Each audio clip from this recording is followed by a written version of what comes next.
Welcome to the podcast, Stories from the World of Science.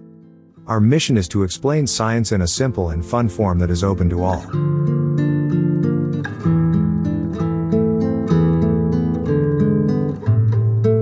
All right, so today we're going to dive into the life of this pretty remarkable guy, Milan Vidmar. Mm-hmm. And, you might be thinking who? Right. And that's fair enough. But trust me on this one. His story is one you won't forget. Vidmar wasn't just brilliant. He was brilliant twice over. Wow. This guy was a chess prodigy A&D, a renowned electrical engineer. It's like he cracked the code to mastering two completely different fields, you know? Yeah. And that's something I think we can all learn from, right? Especially if you're someone who's, interested in overcoming challenges and reaching your full potential. Like I know you are. It's inspiring, right? To see someone so accomplished in such different areas. What's fascinating about Vidmar is this idea of intellectual flexibility.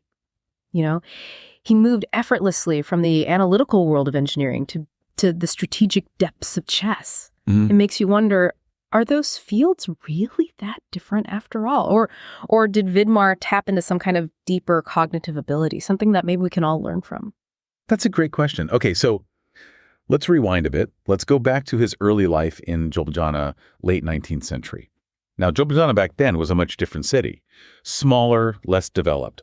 Vidmar himself even described it as neglected, which I think really gives you a sense of the environment he came from. Not exactly, a hotbed of opportunity. Not at all. And keep in mind, this was during the time when Ljubljana was part of the Austro-Hungarian Empire. So Slovenian culture and language were often, pushed aside. But marginalized. Yeah. So for someone like Vidmar to achieve greatness, it meant overcoming not only personal obstacles, but societal ones as well. Which makes his story even more inspiring.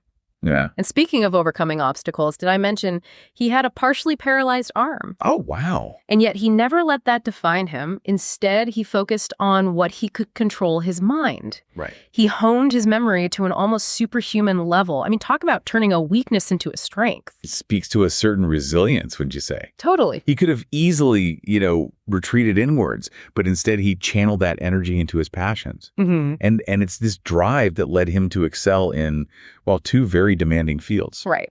Let's talk about that two-track life. First, we have Vidmar, the electrical engineer. And I'm not talking about some small-time tinkerer here. No. This guy literally wrote the book on Transformers, published in 1921.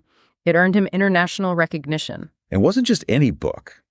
It was a groundbreaking work that really delved into this complex world of electrical engineering. It laid out these principles behind transformers, which are essential for transmitting electricity over long distances. You can imagine how crucial that was for a rapidly industrializing world. Wow, I never even thought about it like that. So while he was playing chess in his free time, he was also solving real-world problems with electricity. I mean, what was in the water in Ljubljana back then? Right. It's incredible. It really makes you wonder if his mastery of chess, a game of strategy and anticipation, if that influenced his approach to engineering at all. Was he picturing electrical currents as chess pieces, making these calculated moves on a grid of circuits? Okay, that's blowing my mind a little bit. Now, on the flip side, we have Vidmar the chess master. And we're not talking about a casual player here. This was a passion that consumed him. It all started, as these stories often do, with a makeshift chessboard and a classmate. Right. But it quickly became clear that this was no ordinary hobby for Vidmar. He rose through the ranks at lightning speed, going from local Ljubljana tournaments to competing against the world's best chess players. He even faced off against Jose Raul Capablanca. Capablanca, as in the Capablanca, the world champion. One and only. What? Imagine the mental fortitude it must have taken to sit across from a legend like that. I can't even imagine. It speaks to his incredible focus and his strategic thinking. Okay, so we've got this picture of this brilliant mind juggling these complex engineering problems with high-stakes chess matches. Talk about a role model for time management. But as we'll see, Vidmar's story doesn't end there. In fact, this is where it takes a turn that's as dramatic as it is unexpected. Yeah. Okay. So picture this. Vidmar is in the middle of these tense negotiations with striking workers when he picks up a newspaper. And he discovers that the University of Ljubljana has just been founded. Talk about a life-altering headline. Hold on. So he finds out about this brand new university in the middle of a labor dispute. Just like that. It's just like that. And it gets even better. Okay. Not only was the university founded, but Vidmar himself was appointed as a professor. He didn't even apply for the position. Talk about being in the right place at the right time. But this wasn't just a big break for Vidmar, right? This was a big deal for Slovenia, the creation of the University of Ljubljana. Absolutely. This was huge for Slovenia. Yeah. Remember, this was a nation that had been under foreign rule for centuries, having their own university. This is a powerful symbol of intellectual independence. For sure. A chance to finally shape their own academic and cultural future. It's like this incredible wave of hope just watching over the nation. And the fact that Vidmar delivered his first lecture in Slovenian, that must have been incredibly symbolic. Oh, it was a defining moment. Yeah. Imagine the impact. Yeah. Hearing your own language, often marginalized. Yeah. Now being used in this prestigious academic setting, it sent a powerful message. Slovenian identity mattered. Slovenian intellect mattered. You can practically feel the energy and excitement of that moment. It's almost like Vidmar was uniquely positioned to lead this charge, especially given his own experiences with feeling culturally inferior growing up. Precisely. He understood firsthand the importance of nurturing a strong Slovenian identity. Yeah. And the university became this incredible platform for that. It wasn't just about academics. Right. It was about fostering a sense of shared purpose, a collective belief in the power of Slovenian intellect. It's like he was saying, we are here, we are brilliant, and we have something to contribute to the world. So inspiring. But hold on, because the story doesn't end there. Yeah. Fast forward a few years. It's 1928. Yugoslavia is in turmoil, and suddenly the university is in jeopardy. It's like something out of a political thriller. It was a very precarious time. King Alexander I had seized power. And there were all these rumors swirling about, consolidating universities, potentially shutting down some faculties at Ljubljana. And Vidmar, being Vidmar, he knew he couldn't just sit back and watch his beloved university crumble. He had to act, and act fast. He did what any chess master would do. He thought several moves ahead. Okay. He knew he needed to appeal to the king directly, so he secured a face-to-face meeting in this next part. This is where his strategic brilliance truly shines through. Okay, I'm on the edge of my seat. What do you do? In a stroke of pure genius, Vidmar appealed directly to the king's ego. What? He proposed renaming the university Universitas Alexandrina in the king's honor. Wow. That's bold. Did it work? It did. The king was flattered. His resistance softened. And Vidmar seized the opportunity to argue passionately against closing any faculties, particularly the theological one. Wait, the theological faculty? But Vidmar wasn't religious, was he? He wasn't. But he brilliantly argued that it was far better to have Slovenian clergy educated publicly at the university. I see. Under a watchful eye. Right. Than in some kind of secluded seminary where who knows what they might be teaching. That's incredible. He was playing 4D chess while everyone else was stuck on checkers. Right. Talk about understanding your opponent. By appealing to the king's ego and then highlighting the strategic value of a Slovenian educated clergy, he saved the university. And that's what's so remarkable about Vidmar. His brilliance wasn't just about personal achievement or accolades. Right. He genuinely cared about the intellectual growth of his people.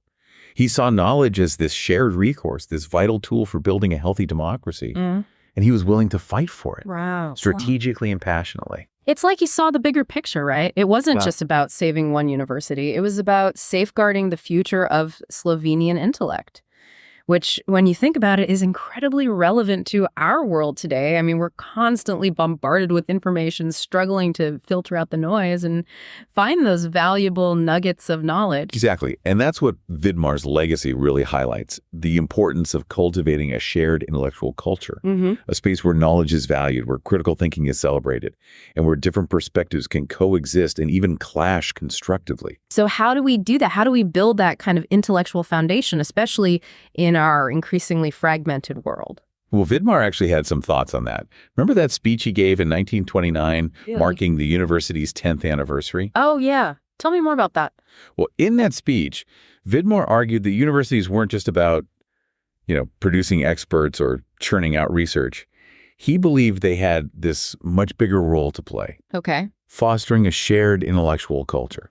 I like that. Yeah, think of it as the foundation for a healthy democracy. Yeah. Where citizens can engage in, reasoned debate. Right. And appreciate diverse perspectives. That's so relevant to what we're facing today, right? Yep. With all the echo chambers and filter bubbles online, it feels harder than ever to find that common ground, that shared intellectual space that he was talking about. Did he offer any advice and any strategies for how to actually build that kind of culture? He did. Vidmar stressed the importance of critical thinking, questioning assumptions and engaging with different viewpoints, even ones that we disagree with. Yeah. He saw universities as these training grounds for essential civic skills, places where individuals could hone their ability to think for themselves, Right. and engage constructively with others. It's almost like he was saying, look, we need to be able to have these tough conversations, to respectfully disagree, if we're going to build a better future together. Exactly. And that message isn't bound by time or place, right? It feels incredibly relevant to our world today. Absolutely. It makes you wonder, what would Vidmar say about our digital age? How can we apply his ideas about intellectual culture and strategic thinking to the challenges we face? That's the million-dollar question, isn't it? It really is. It's almost like he's left us with this challenge to take his insights about knowledge and strategy and the importance of a shared intellectual culture and figure out what our next move should be. He certainly gives us a lot to think about. He does.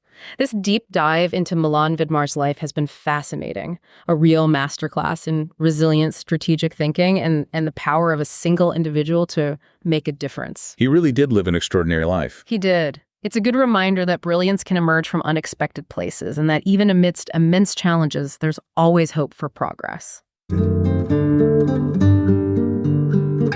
You just listened to the podcast, Stories from the World of Science, written by Sasho Dolines.